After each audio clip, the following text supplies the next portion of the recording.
Hello, ladies Hello, and Internet. The nothing Morgan is. You Know Podcast Network presents Balls and Brew.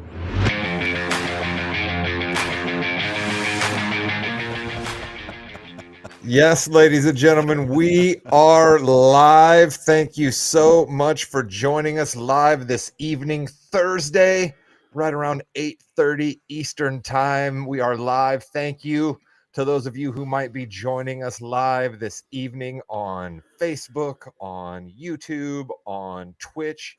We appreciate that. Good afternoon, good evening to those of you who might just be listening on your favorite podcast platform. We love you as well. All we ask is that you make sure you're following, make sure you smash that subscribe, give us a like, give us a comment. These guys are good. These guys are decent. Whatever you want, comment up for us. We appreciate it. It helps us out. The executive producer of this podcast would greatly appreciate it. The man who will host the wrestling portion of this podcast that will come up later. His name is Jimmy Jamriska. Jimmy, hello. Rod, I actually like football this week. Who knew? It's wonderful, right? The NFL is a roller coaster.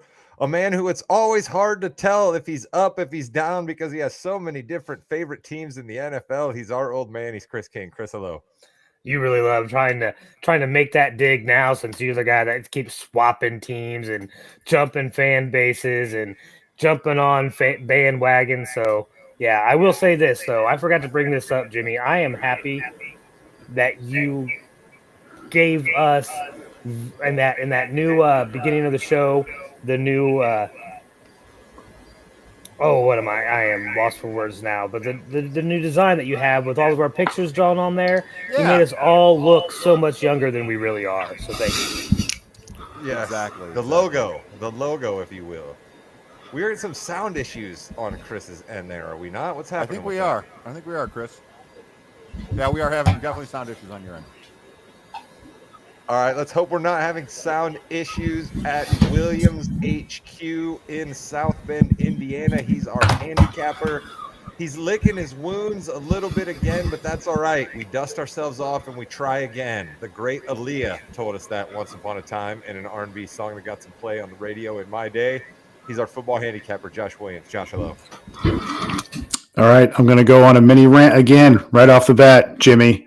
Week 2, lost KC plus 1.5 versus Philly. Kelsey dropped the ball at the goal line. Chiefs lose by 3. Week 2, lost Houston minus 2.5 versus Tampa because the Texans D couldn't stop Baker on a 4th and 10 deep in their own territory. Rod is laughing at me. Late in the fourth quarter, Houston ends up losing by 1. Week 3, lost San Francisco minus 2.5 versus Zona. Mac Jones acting like he's dancing in the end zone. He takes a safety, and the Niners end up winning the game on a last-second field goal by 1 point. I need them to win by 3, so the safety really screwed me there. And then pushed Denver plus 3 versus the Chargers. Broncos up by 7 with under 6 minutes to go, and they have the ball, and they can't cover.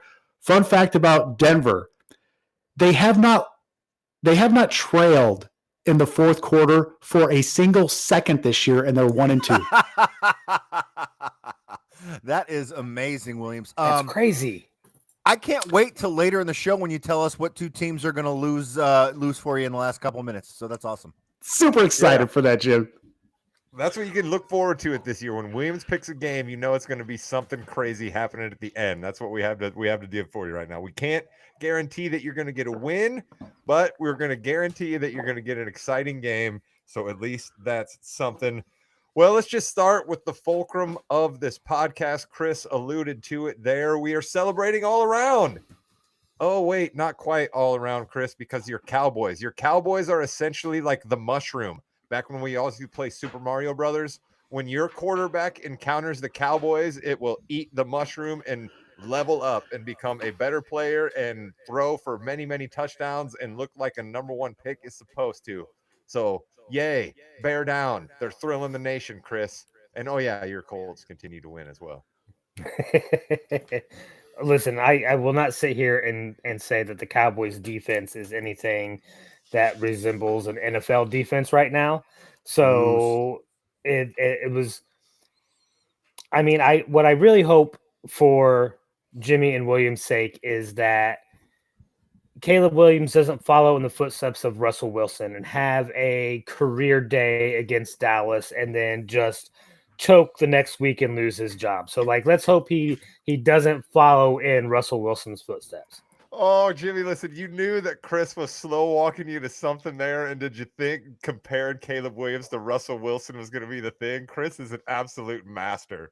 Oh, he is. He's great. You know, he's always said that the Cowboys are really relevant. Well, they were really, really relevant this week and the week before. And my pick to have them have the number 1 overall pick is still not looking horrible. Not going to lie. So I'm very excited about that. Listen, watching Caleb Williams go through his progressions in this game, watching him do the things that he needs to do to continue to move up. Obviously, this defense is horrendous, but you still have to make those plays, and he made those plays. And they had a couple really awesome plays that they made. They even missed a couple. I just think overall, everything was hitting well.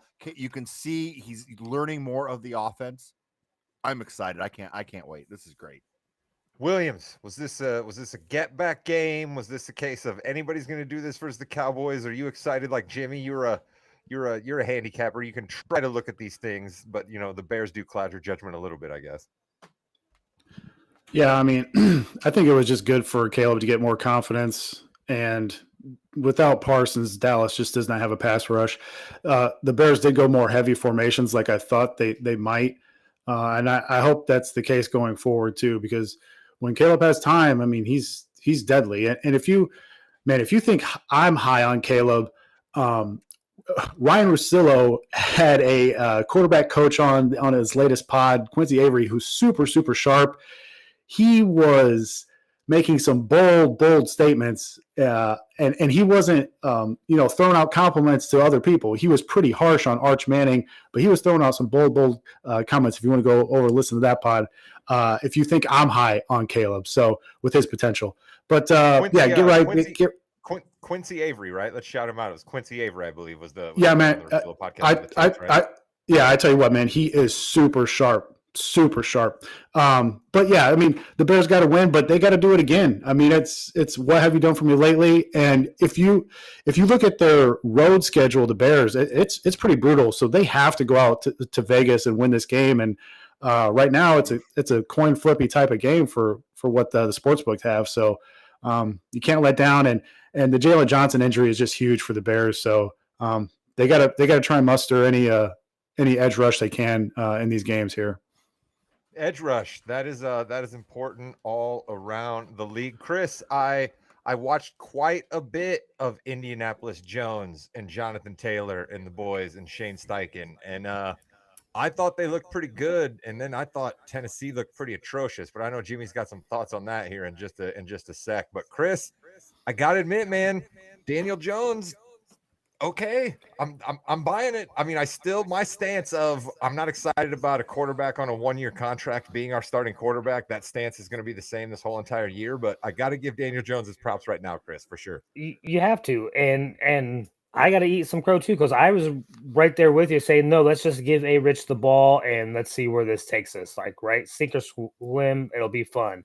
But this is phenomenal, and he is doing exactly what we need him to do. Move the sticks, don't turn the ball over, be efficient, and then let that offensive line and Jonathan Taylor cook, because that's what they're doing. This offensive line can block the run all day long. Jimmy Jam, we were told that A. Rich being gone might hurt the Colts running game. That certainly has not been the case. Why do you think that is? You're a season ticket holder. You watched this team run the ball last year with A. Rich. What's the difference this year? I think that Jonathan Taylor's 100% healthy. They've got a great offensive line, and they have a quarterback that can hit the short passes, hit the long passes, and just run the offense. And that's something that they haven't done before. I did forget to mention Caleb Williams, obviously, is my face of the week because Caleb Williams destroyed the Cowboys. Just one more shot in there. I was fortunate enough to take the kids to the Tennessee Titans Colts game. That's right. I forgot, Jimmy. Yeah, Jam. We were live and in person.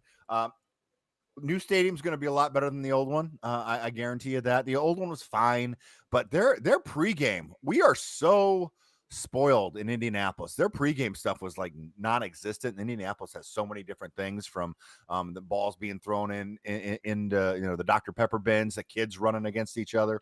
But right away, that pick six just set the tone, and there were a ton of Colts fans there. Whenever I go to an opposing field, I'm a little nervous. I'm not really a confrontational guy, Rod. I don't know if you know that or not.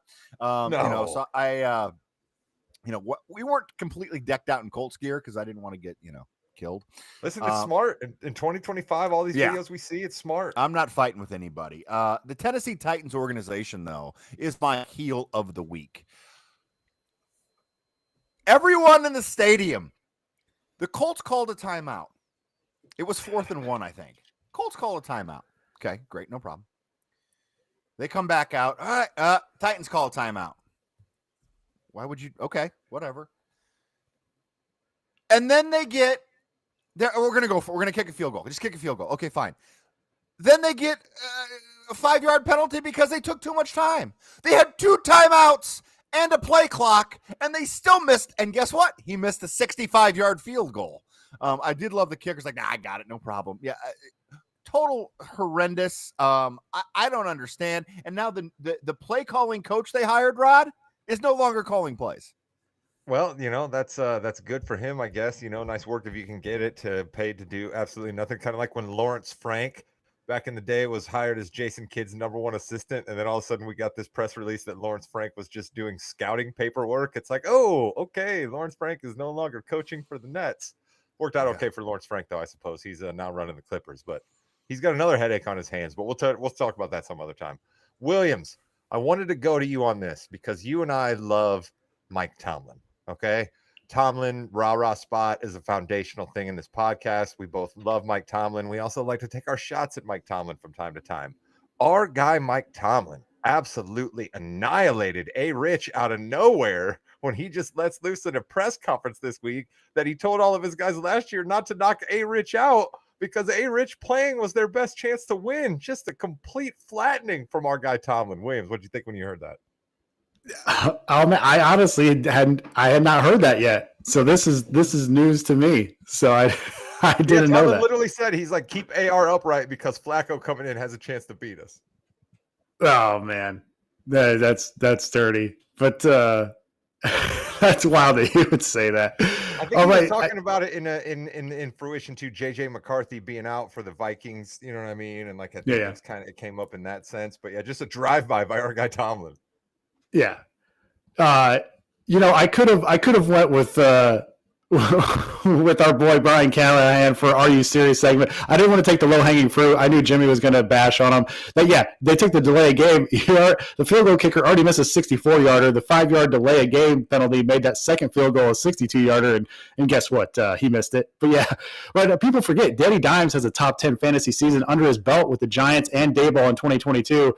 I know Jimmy used to give me crap for being a Danny Dimes supporter back then, but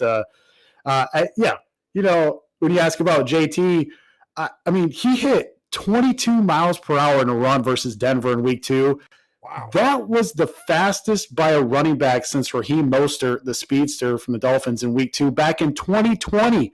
So JT has the fastest time out of anybody in the last 5 years. And that's like faster than a gazelle. Like nobody checked me on that, but I'm pretty sure that's faster than a gazelle. Like I think that's faster than a gazelle can run. 22 miles an hour is absolutely flying. So, yeah, props to JT. I love that he's healthy. Listen, the Colts are flying high down there in Indy right now. Carly Ursay-Gordon is becoming a figure that we all talk about, right? Everybody loves the headset. Everybody loves the notebook that she has out in front of her. What is she writing down in that notebook? Chris, what is Carly Ursay-Gordon writing down in the notebook every time they show her on the sidelines? I imagine she is writing down defensive sets and trying to work out new stunts for our defensive line. Nice. So she's grinding away plays. Jimmy, your guess. What's Carly Ursay-Gordon write down in the notebook?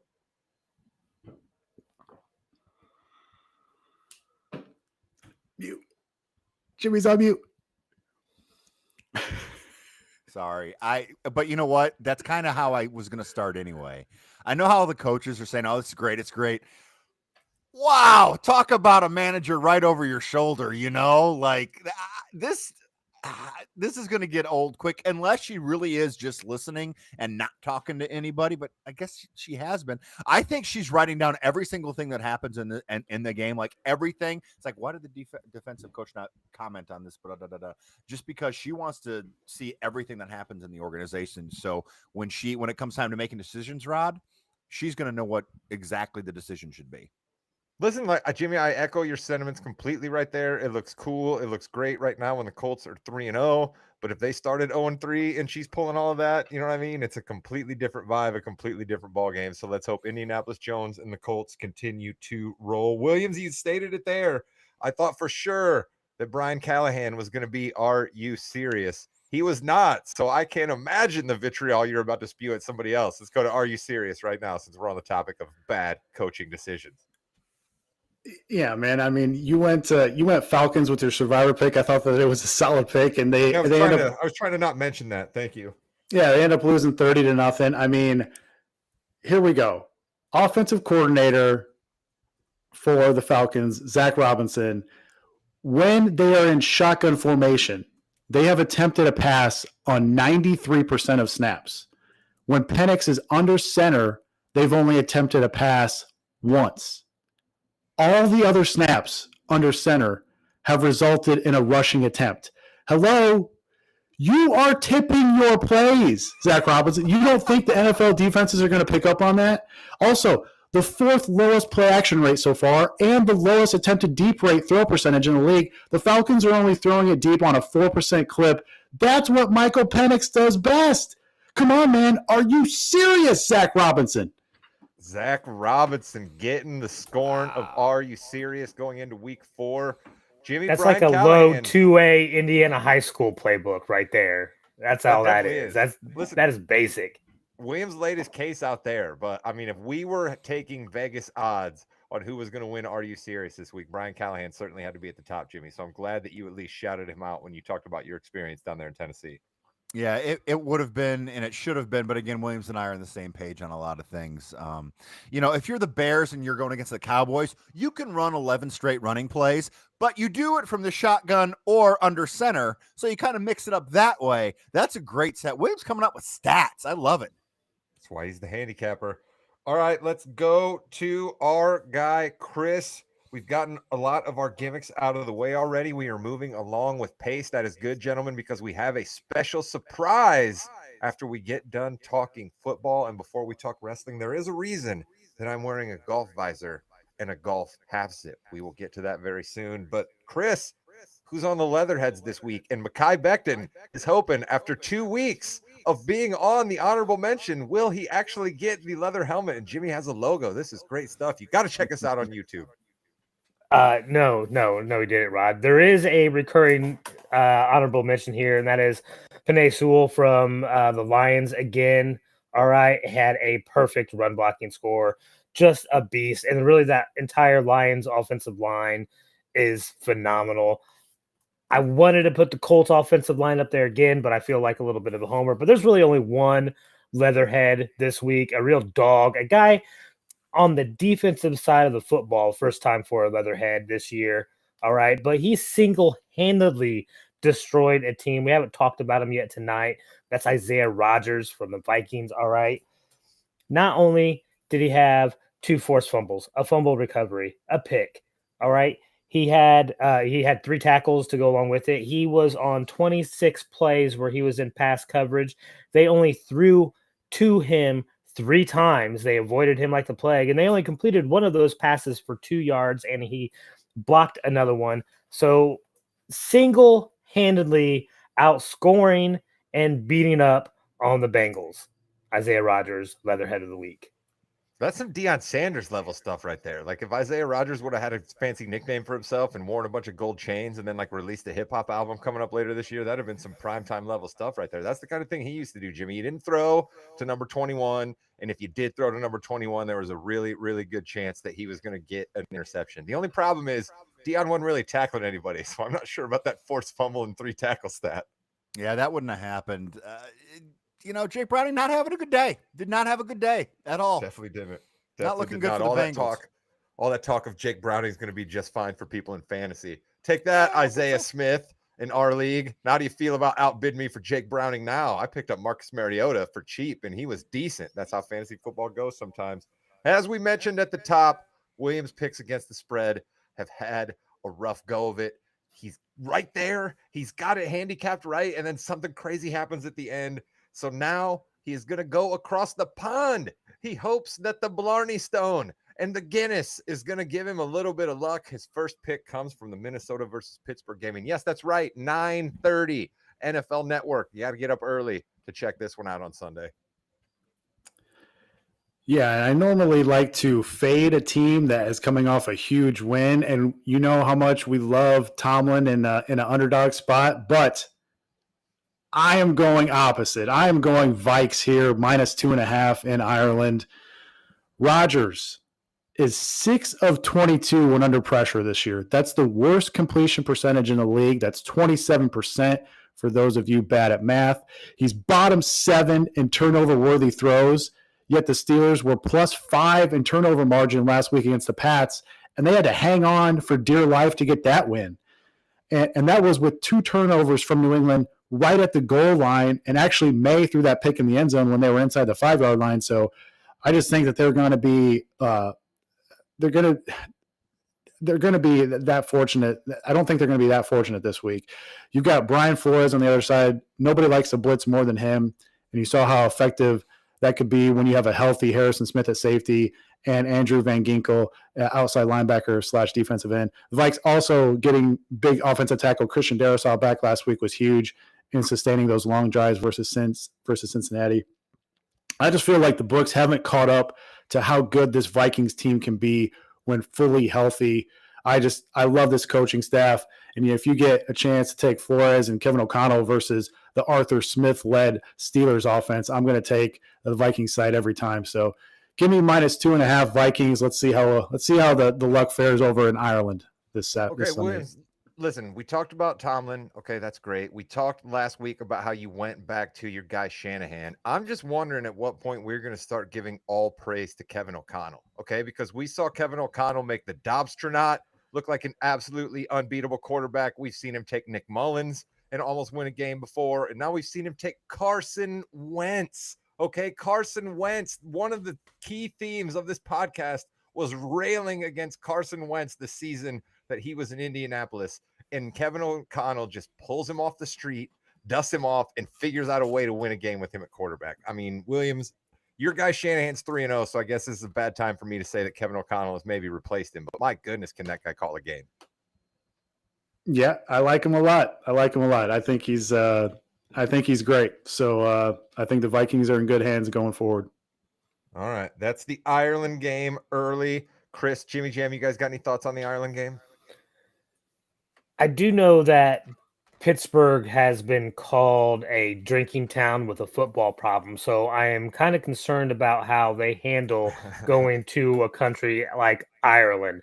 They may be biting off a little bit more than they can chew. Are we gonna see like a pub fight when they demand Yingling and it's not there? Like, are we gonna see something like that? That would be Steel great. City. Some Yinzers versus some O'Tooles. I would watch that. Hell yeah.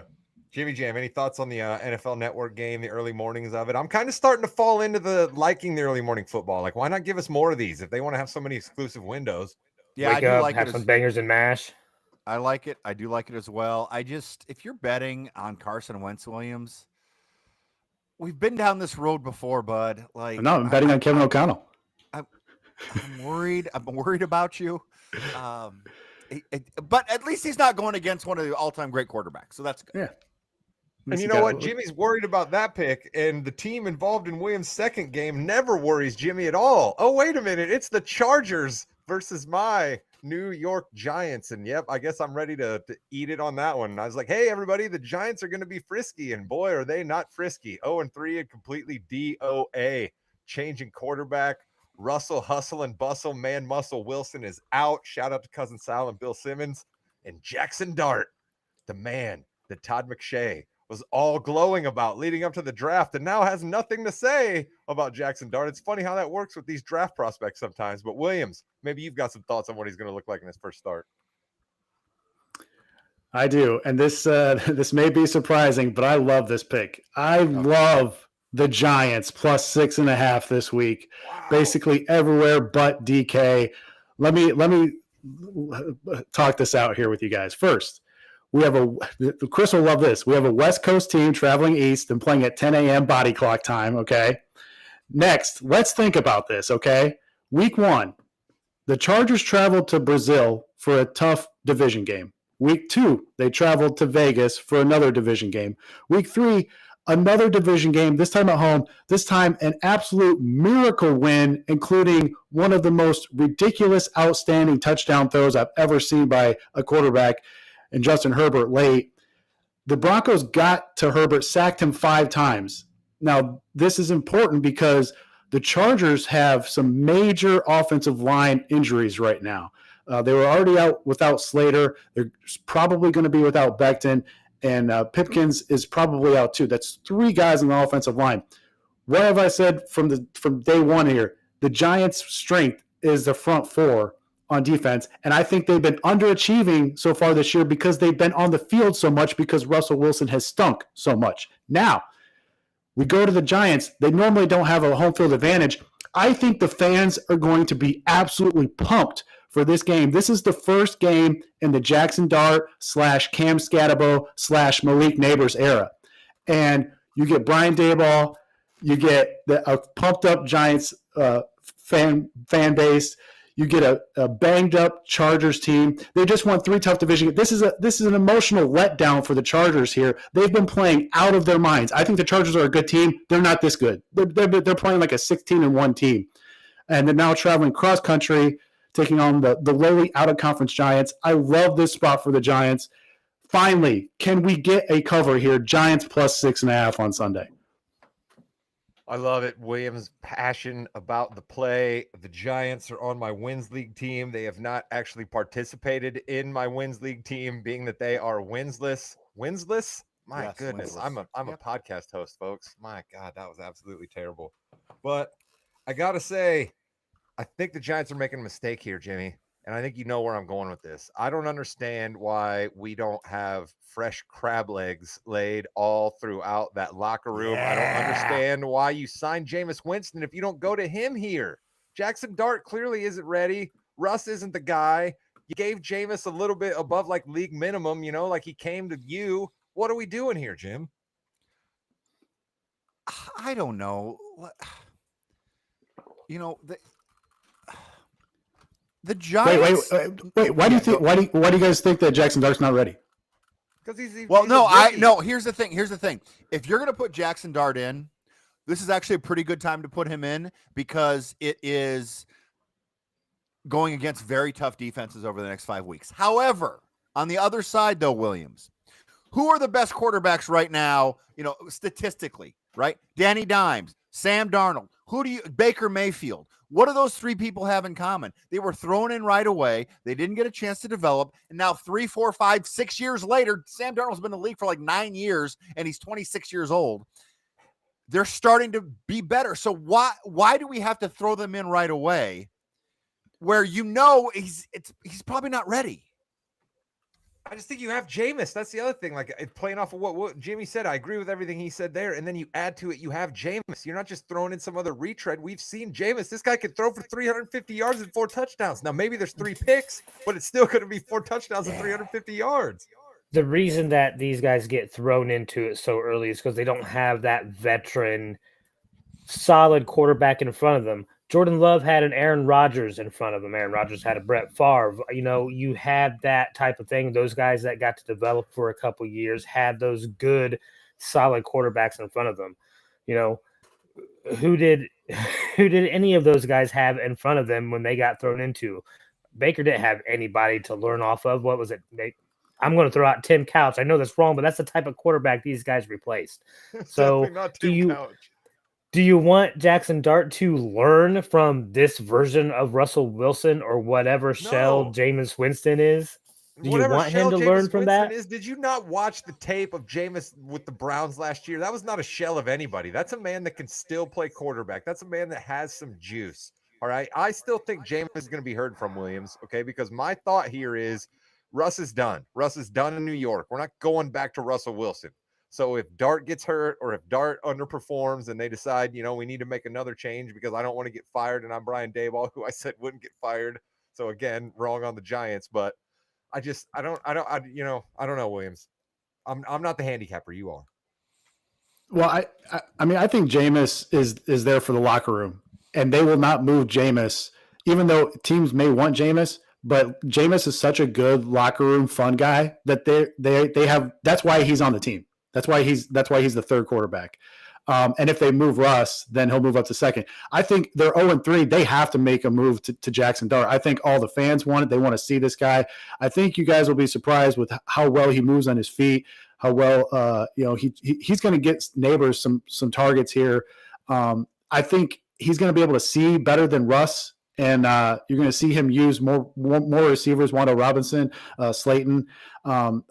I really think he's gonna energize this fan base right off the bat. Cam Scatterbo also, and Malik Neighbors.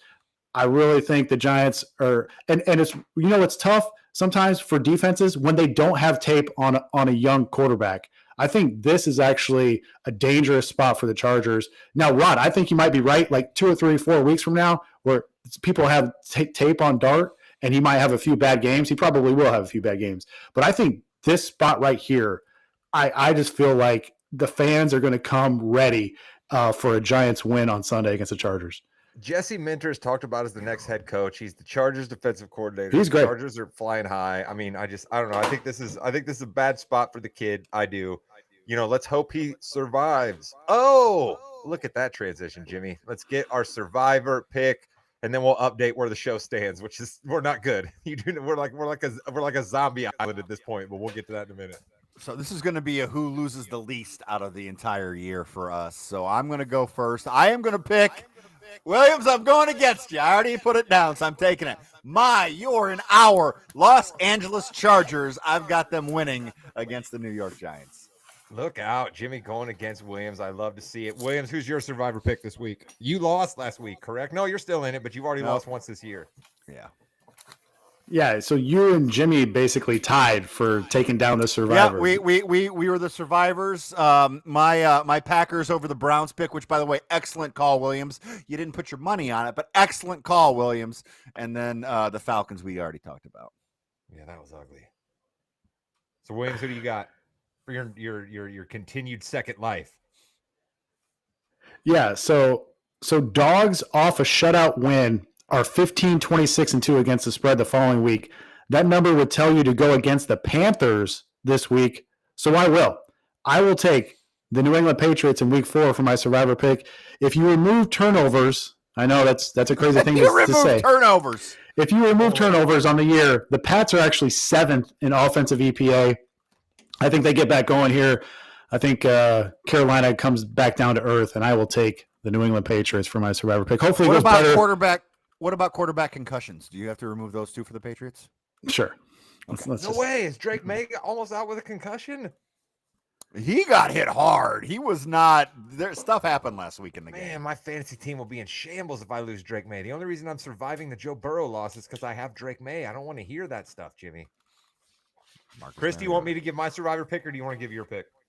No, I'll go because for some reason you want to make this harder on yourself. I didn't give you any crap last week because you were being unnecessarily risky, and I wanted you to lose, so I wasn't alone in the loss column. I don't know why you picked such a hard game and such a toss up. Just like I'm surprised. Were terrible. I didn't think they were capable of scoring 30 points. Right. So I am not playing it crazy or anything. I'm going to take the Bills. All right. They're not going to lose to the Saints. It's at home. So let's go Bills. Give me that W. Good call. 3 in a row. All right. See, okay. You know what? Screw it. I died anyway. I'm a zombie at this point.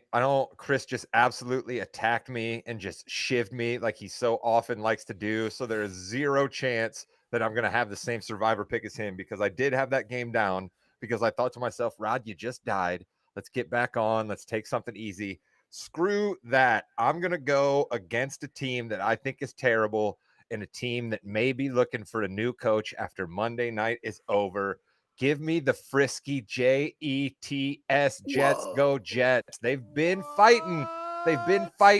The Dolphins are terrible. And maybe I'm just letting the lovely Aaron Glenn memes that were all over the place with him dancing around to Earth, Wind, and Fire. Maybe I'm just letting that color my judgment here, because in a week that was so full of so many things I did not want to read about on social media, every time I would come across the Aaron Glenn video, I would smile and think about Earth, Wind, and Fire. So maybe I'm letting that color me here. But I do think the Jets are frisky. I think they want to play for Aaron Glenn.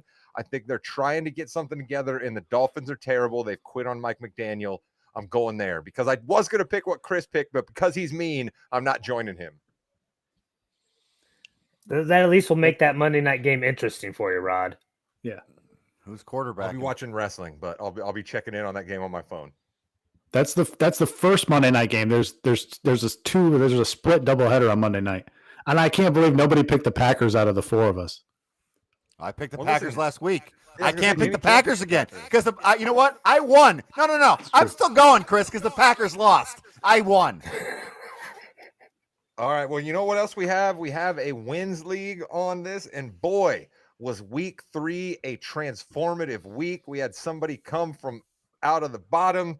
We still have the same person on top. I've got Chris with 15 wins. Jimmy Jam, is that correct? Yep. Oh, I need to update Chris. Yeah. Yes, that's fine. I've got Chris with 15 wins.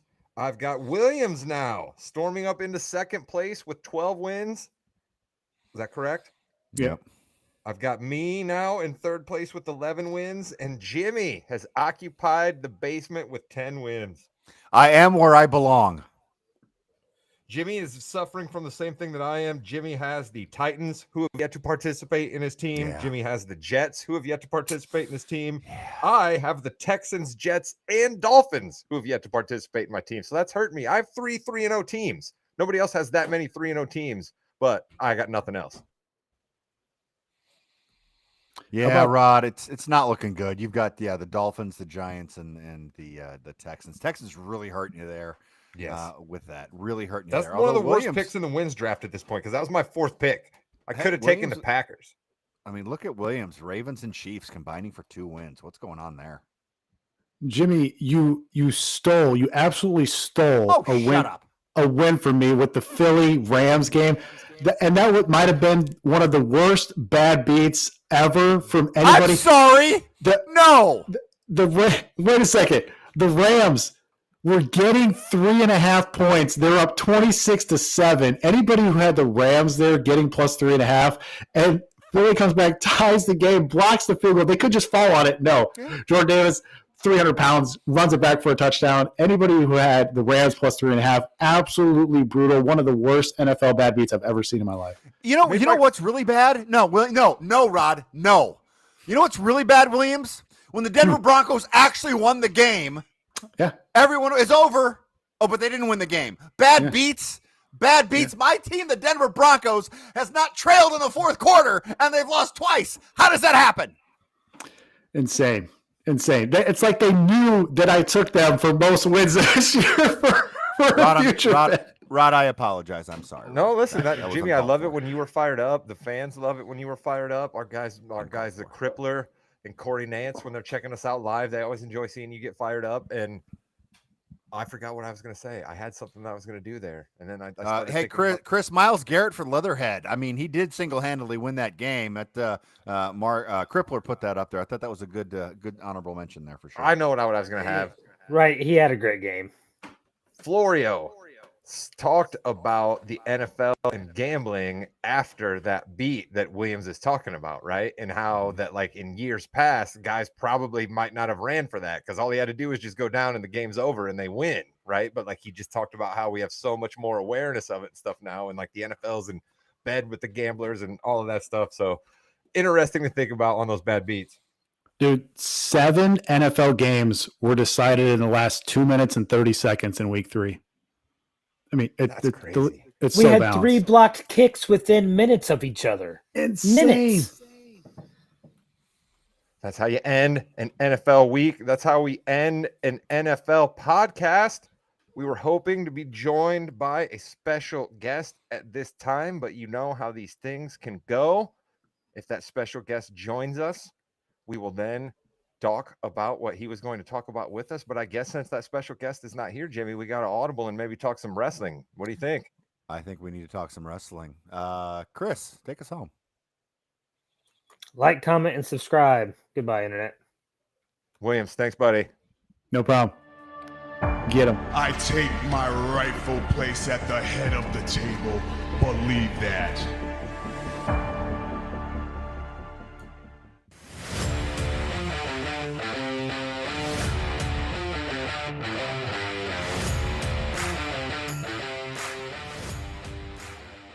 Welcome to the Yeah We Know podcast, part of the More You Knows podcasting network. In the ring with Jimmy, Chris, and Rod. We have so much to talk about, gentlemen. Chris, I need an old man take from you first of all. We need an investigation now into these so-called referees of the WWE getting themselves involved in the matches, trying to make themselves bigger than the match that they're involved in. It is just unconscionable, and this needs to stop. And if they don't start an investigation soon, I don't know what's going to happen. Old school. Okay, so which one are you talking about here, Chris? Oh, you guys know who I'm talking about. The one guy that never shows up until something weird needs to happen. The one guy that tends to get knocked out all the time. Like, it's all suspect. Wow. Chris, that was a good old man take. Rod, what are you hot about today? Oh, Jimmy, What aren't you hot about, Rod? Yeah, I was gonna say that is a loaded question, my guy. That is a loaded question. ESPN. If I was ESPN, I would be a little bit like, so this is what we signed up for. This is a palooza. This is the extravaganza. This is what our this. I was not impressed. So it's okay. So Wrestlepalooza. First of all, let's talk about this real quick. I watched via VPN. I thought it was extremely easy to go into Netflix and watch it. No problems at all. Chris, how about you? The same. Very simple. Okay. Now, Rod, Right you went traditional, correct? Yeah, we just added the $8 and something that it was to our already existing Hulu and Disney Plus subscription, and now we got the ESPN Unlimited. Okay, so it was easy for you to find it. Everything was good to go there. Correct. Now the reshow was a little bit difficult, right? Like the reshow wasn't immediately available, and then at one point, like it cut out even when you'd rewound back, which I had done at one point. But other than that, it was fine. Okay. I thought, in talking about that, I thought everything technology-wise went pretty well on my end as well. I didn't really have any major issues with that. And for someone who is a huge wrestling fan who really did think about, is it really worth paying $650 to go see this? I'm really glad I didn't. Yes. ESPN, their coverage gave it a C, and I think that's a pretty good overall grade for the show. It did feel like one of those shows that didn't really matter. It did for some reason. Now, I will say that the not Lyra Valkyria, I knew I was going to do it. Stephanie Vaquer and Io Sky match was fantastic. I thought that was the best match of the night. I thought the Cody and Drew.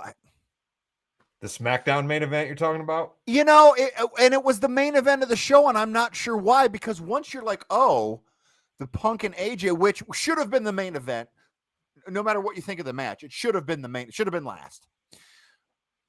I don't know why that was the main event. So let's talk about that, I guess, first, because I think we can all agree Io Sky, Stephanie Vaquer was a very good match, right, Chris?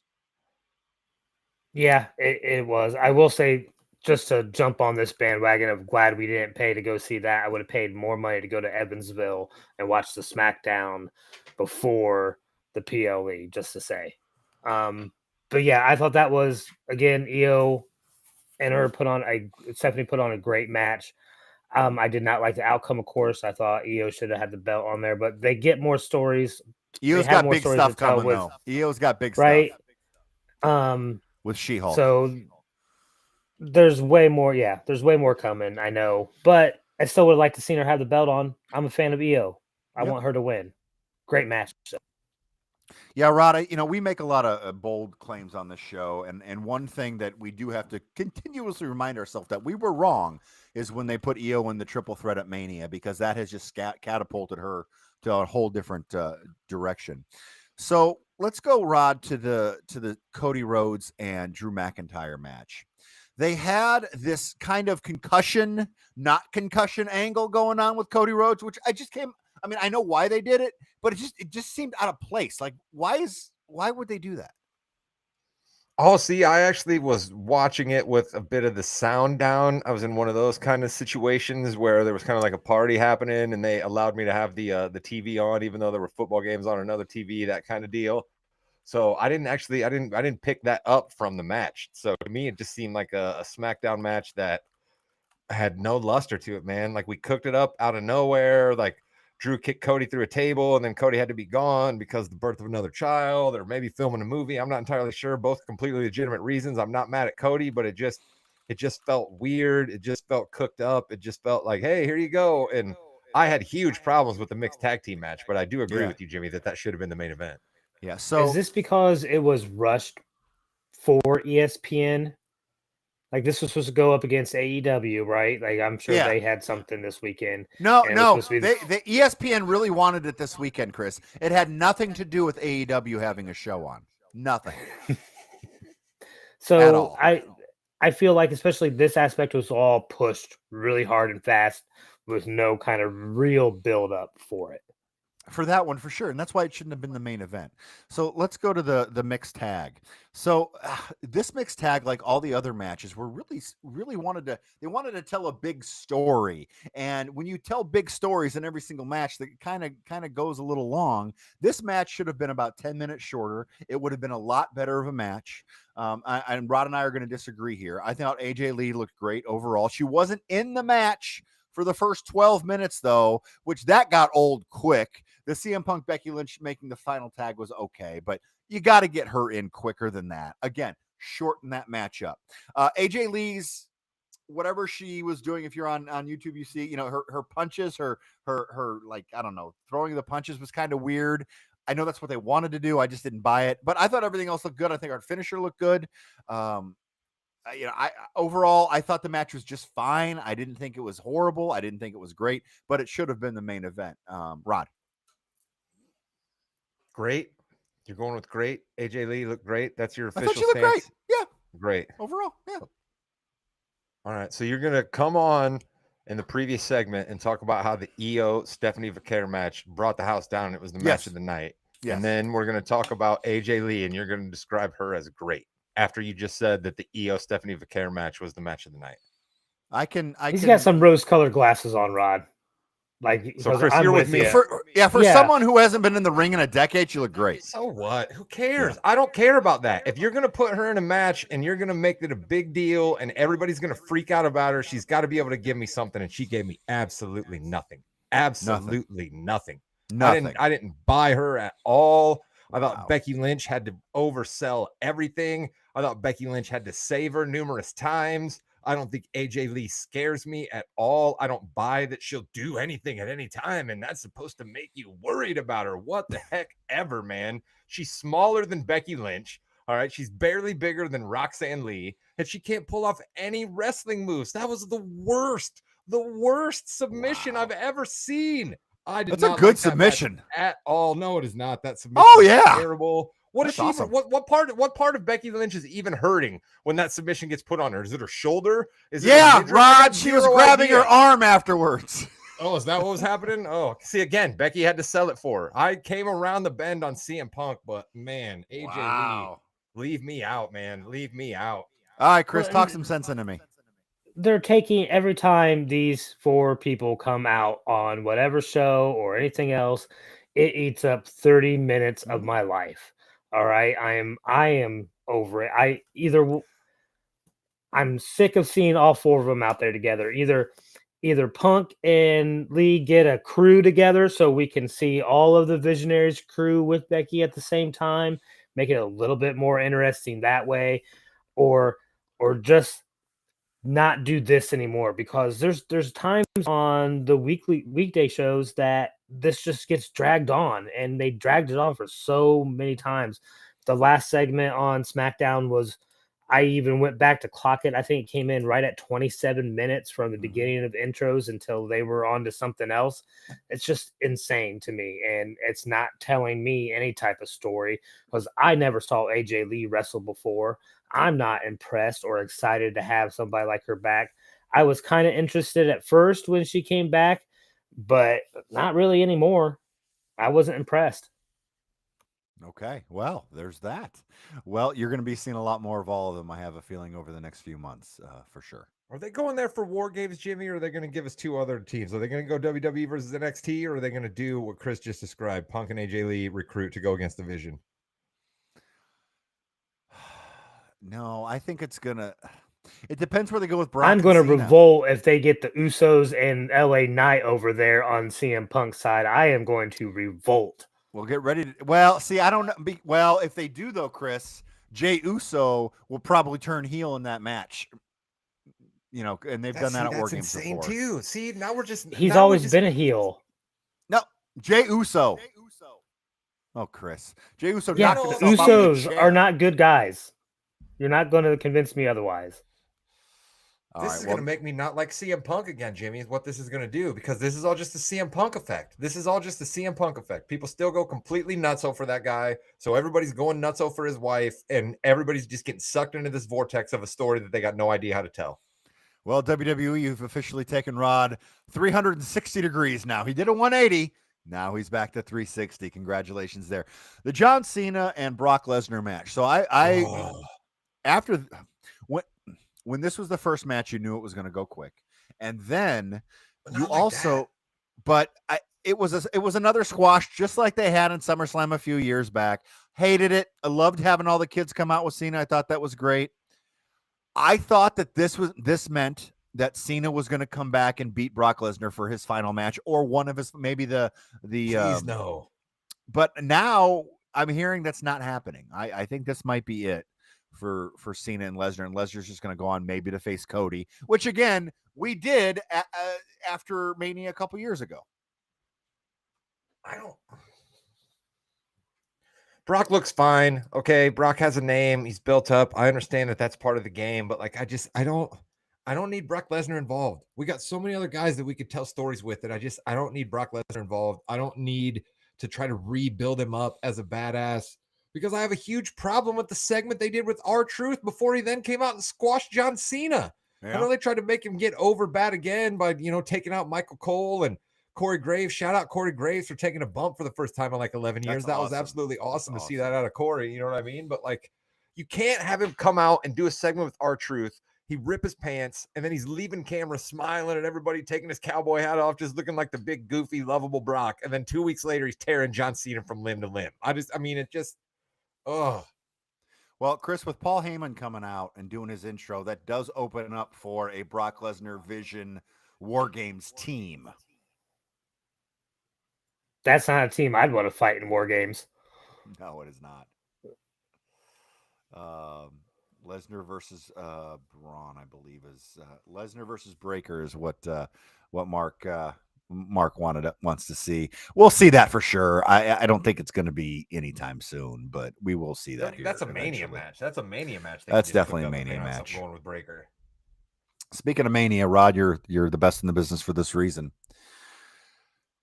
WrestleMania, 42 tickets came out. They are double what they were last year in Vegas in the same stadium. So this is a 2-night show. So it's for both nights. The 400 section, the top section. So if you are in the top of the arena, the last seat in the house, you are paying $854, which is $425 in like $427 per night to go see Mania.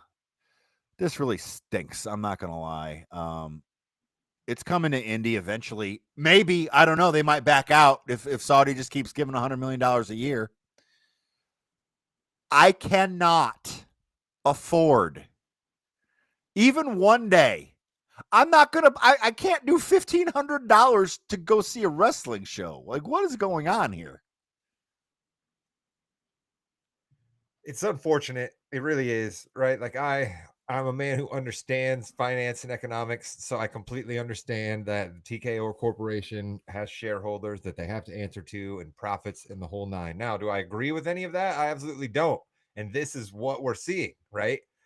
There's not enough, right? It can never be enough. Forget that the WWE just struck new TV deals, right? Forget that. Throw that out the window. Forget the WWE has completely made the ring look like a minor league stadium, right? With selling out even more advertisements than they did before. They just have, right?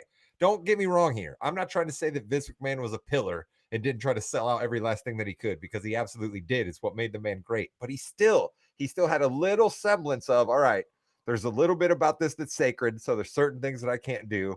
And if we don't bring in some of our true fans, we're losing some of the atmosphere. Now, granted, Vince still wanted them way up in the nosebleed section, but he kept prices a little bit down. And TKO just keeps gouging and gouging and gouging. And it's unfortunate. Chris. Yeah, I mean, Chris is all about corporations now, Rod. So, oh Jesus, no. But that's the thing. Rod hit it on the head, because with a corporation, it's nothing but squeezing the most amount of every customer you have, because you build your stadiums and set up your souvenir shops and your food distributors in a way to maximize profit on all avenues, right? And so that's the thing. But what I get nervous about is, Rod just hinted at the end, your diehard fans, right? Your fans that are going to your non-televised house shows and spending the most money on your merch, probably, right?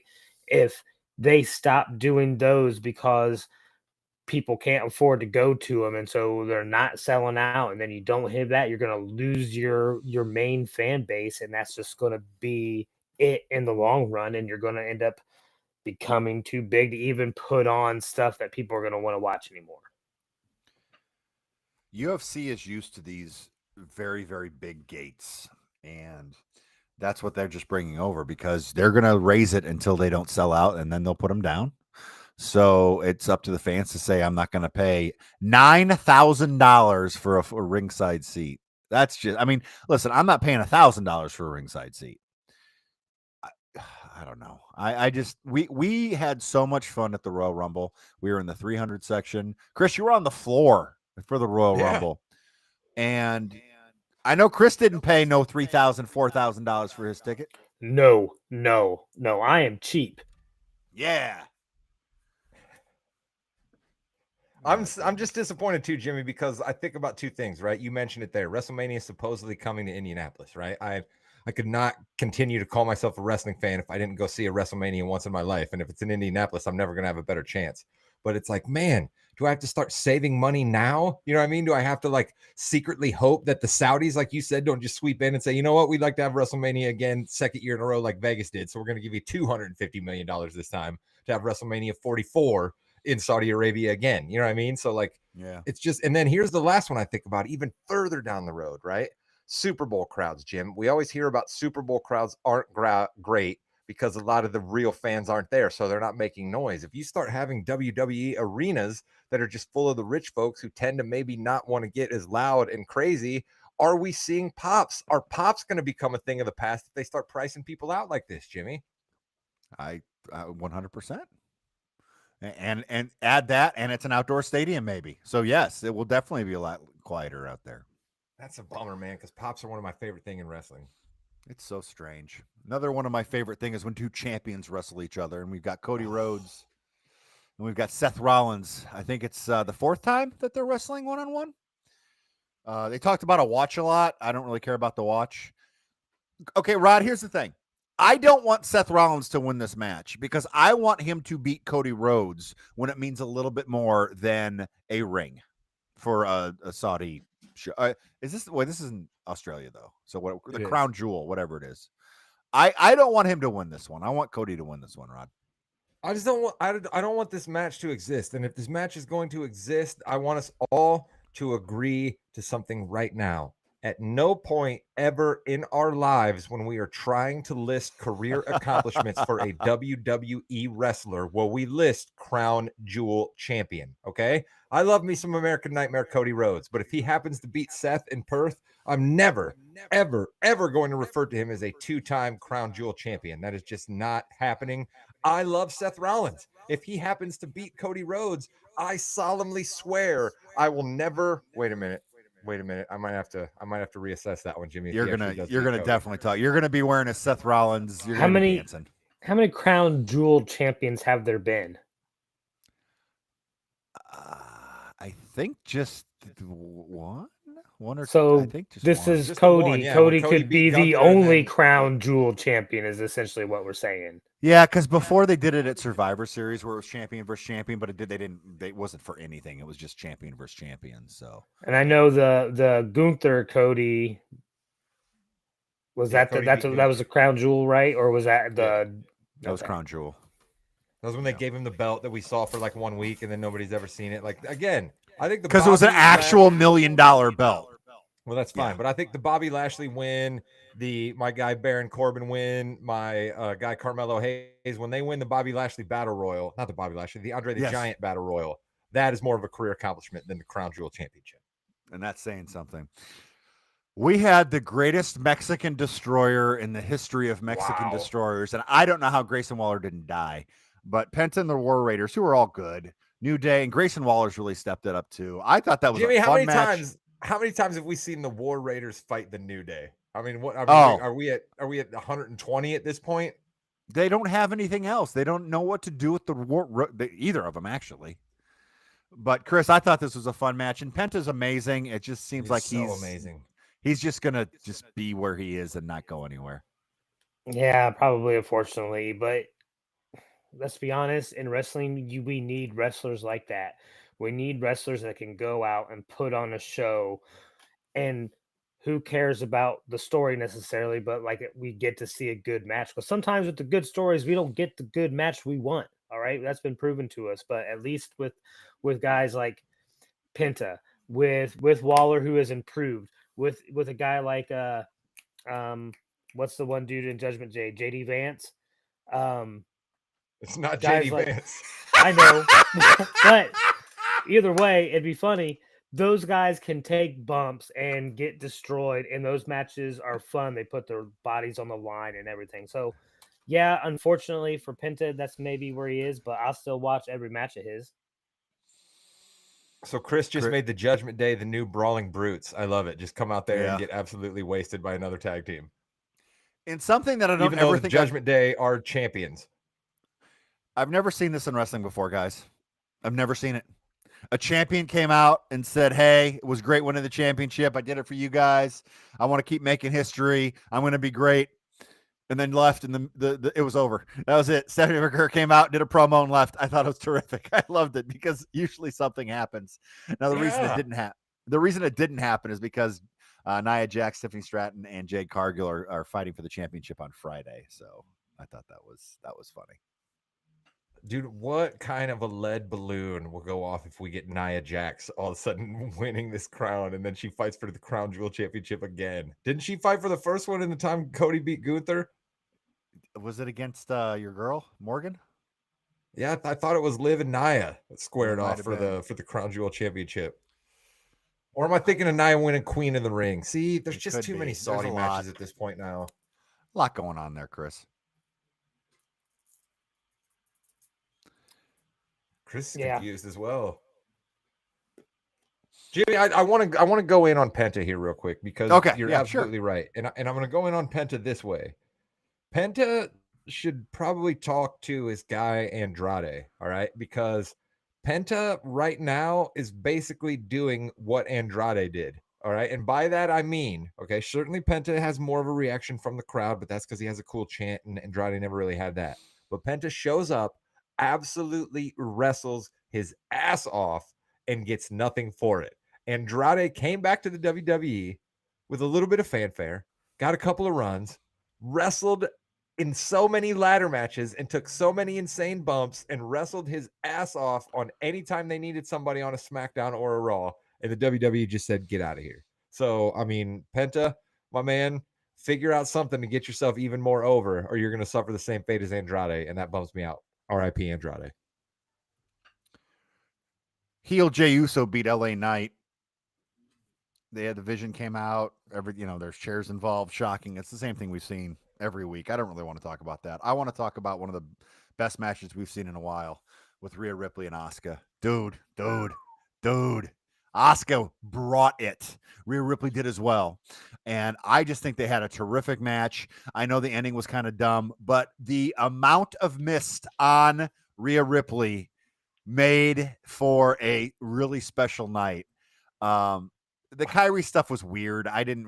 She didn't play it up very well, but man, that's going to be some good matches we have. But I love this match. I thought it was terrific. Asuka has never beaten Rhea Ripley.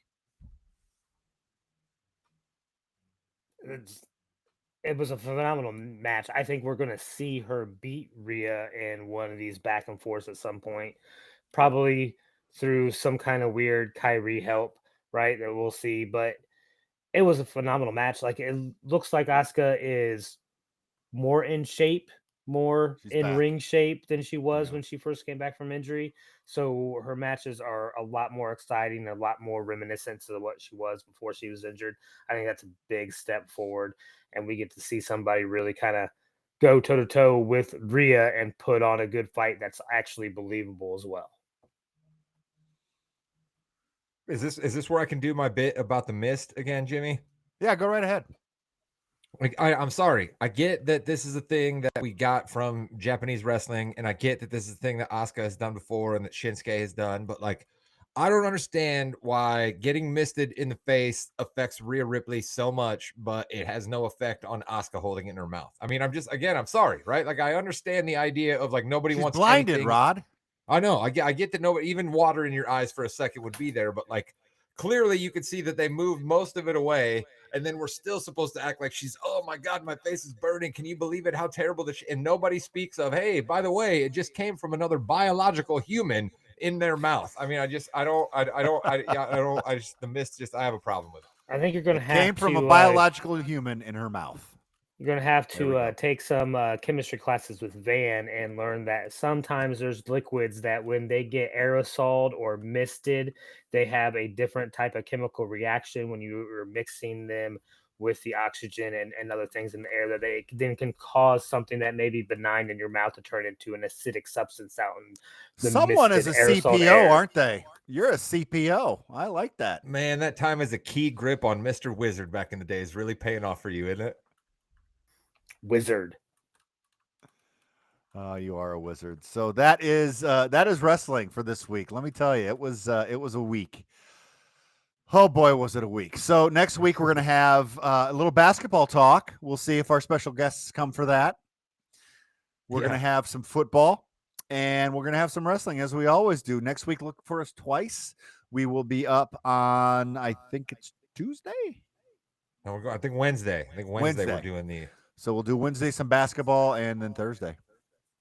Yep, we got a Wins League in the NBA. So we all know how much fun the Wins League is in the NFL. We got a Wins League we're doing in the NBA. A couple of special guests are joining us. They're hopefully going to join us throughout the basketball season. We are looking forward to that. And shout out to the Ryder Cup. That's why I got a visor on. That's why I got a half zip on. I love the Ryder Cup. The United States is the underdog, but they're playing in Bethpage Black, New York. Fanfare should be off the charts. Bryson DeChambeau is kind of the CM Punk of golf for me. I used to despise Bryson, and now he's my guy. So hopefully Bryson and Scotty will lead the U.S. to victory. Jimmy, any Ryder Cup thoughts as we go out? Bryson's wife's name, AJ Lee. That's all I'm saying. No, I'm just all right. Really? Chris, I was ready to buy that for a second. Chris, you got any Ryder Cup thoughts for us? You love Europe. Still pulling for America in this one, Rod. Damn. Listen, I didn't get a shot in. I've been pretty nice to you most show, and you came at me early, so I had to get one in. I made you wait till the end. I do think that this team it may be an underdog, but I do think this team can pull it out, especially at a place like Bethpage. You don't need to be a 350-yard driver every single hole at Bethpage. If you get too crazy, you'll get into trouble. We all know the wicked stories of the rough there. So I think the United States can pull this out, but it may be close. Let's go. Love Ryder Cup Sunday. I'll be watching that with NFL games on the second screen. And with that, you've been listening to the Yeah We Know Ryder Cup podcast on the More You Knows Podcasting Network. Listen, they should have a team competition in the. Oh wait, War Games. Like, comment, subscribe. Goodbye, net. Yeah.